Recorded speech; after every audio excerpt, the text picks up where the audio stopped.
Hello everyone out there, this is Zukumani here, and this is part 3 of my Runic Descent run here in the Rift Beta.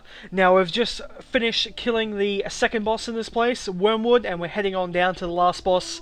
I'm gonna say right now that the last boss is actually a pushover, a complete pushover, but we'll go through his abilities as soon as we get down there. So, we got different trash leading up. These are single pulls, as you can see, and these guys hit a little hard, but what's more importantly to note is that their death animation looks absolutely fantastic. So I'm going to show you guys this, not on this guy, but on the next one that we pull. I'll show you a nice close-up view of how these guys die. Other than that, I've been just waiting, you know, like everyone else, waiting for the head start to begin. Once that begins, I will be doing a hell of a lot more content. I'm actually going to upload a video after this video that will sort of explain about my final thoughts on the beta, where I think Rift will go, sorry, and also to say thanks to everyone out there who sort of supported me during all this. So that will be in another video, which will be coming out straight after this one. Alrighty now, so getting a nice zoomed in close view of this. Watch how this guy dies. There goes the arm. Oh yeah. Absolutely awesome. Alrighty, so we don't really have too much trouble with this trash down here. We do wipe on the pulls just before the last boss, and the reason for that is that the tank's taunt misses, and we have guys running around attacking everyone, and people are taking too much damage, and we're just not able to keep everyone alive, sadly, and that's what wiped us. But other than that, these packs are just simple AoE packs.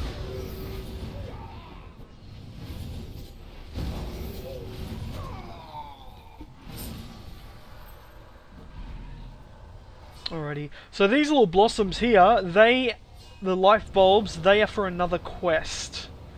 Now, as you can see, you loot the item, get the hell out of there before the mushroom spawns, otherwise you'll take a little bit of damage. Other than that, it's just 3 of them on the way down. You can't really miss them, and you just pick them up and then complete the quest. Alrighty, hello little guys here, got my Nature's Touch happening. Here comes some Nature's Fury. Wondering for AoE here, or got my Corrosion up. That's at least a start. Alright, going for another Nature's Touch. And there I go, AoEing on one guy. Absolutely awesome.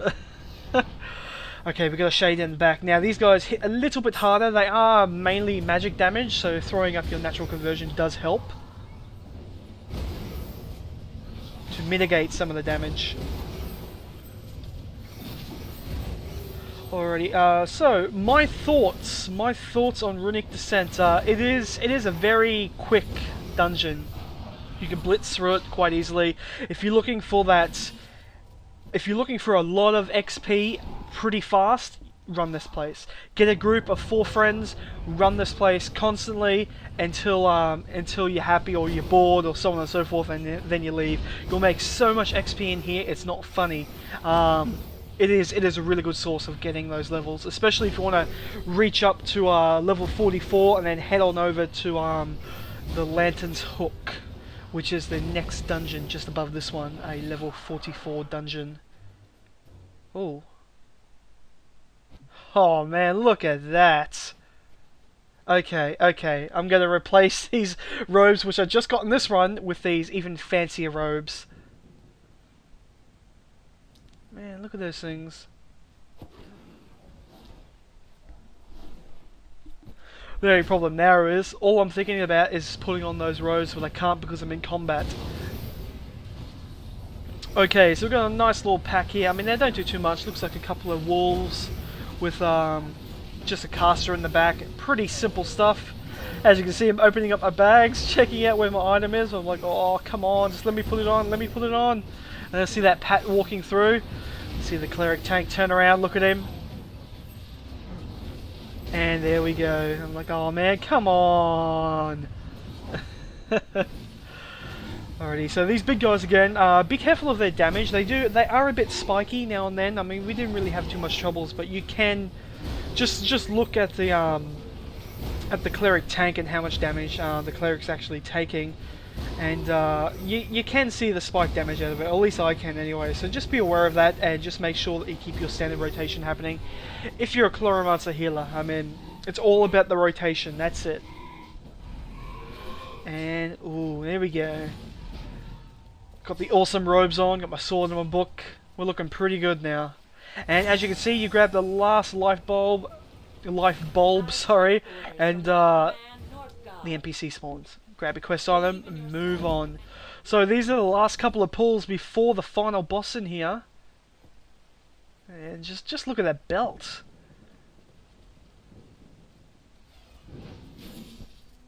Oh yeah, they look good.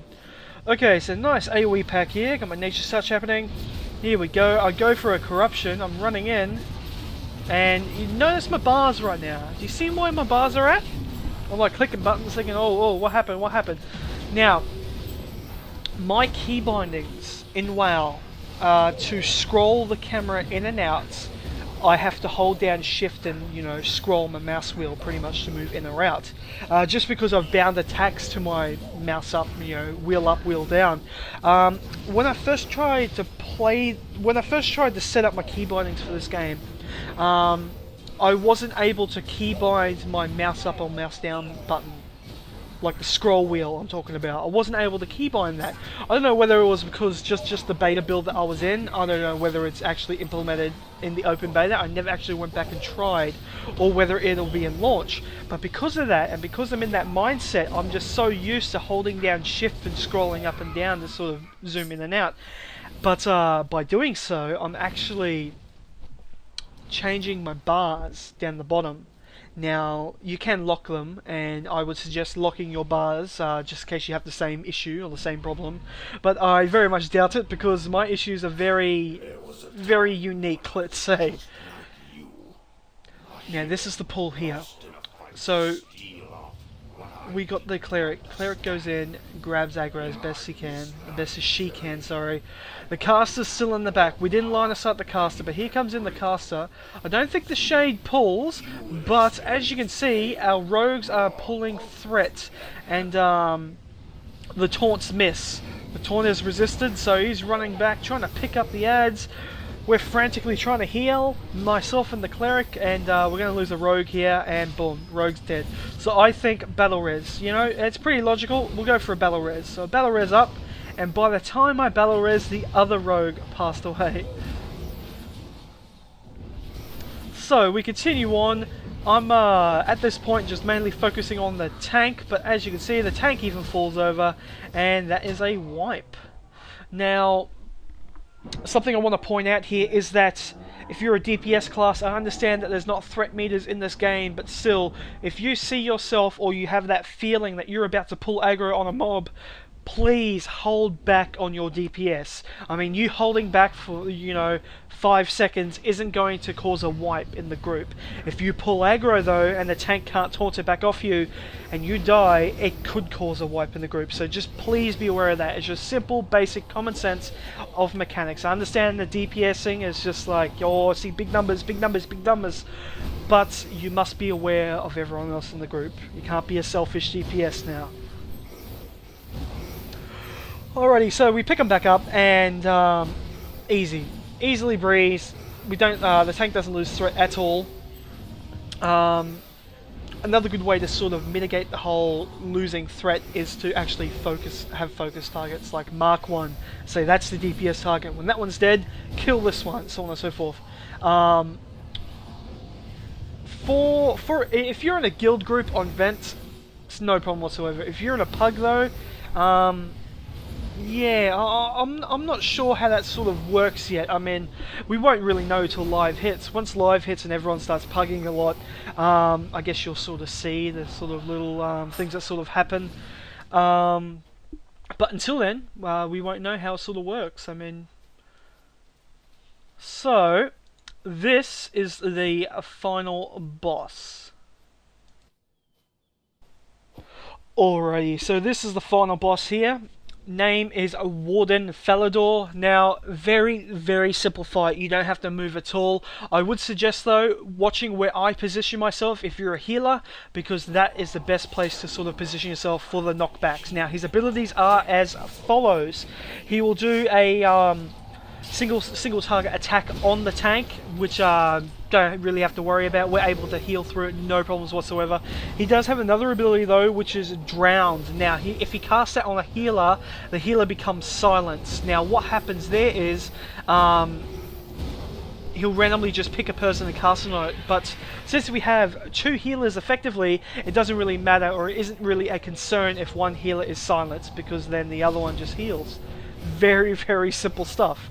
I mean, other than that, where I'm standing right now is the position that you want to sort of be at when you fight this guy, just for the knockback, just so that you land on the back wall and that you're still within range of healing people and DPSing down the boss. Other than that, I mean, that's the fight. There is nothing in this fight that you should sort of be concerned about. There is no abilities that will kill you. As long as your healers can heal and your tank can tank, you'll blitz through him no problem whatsoever.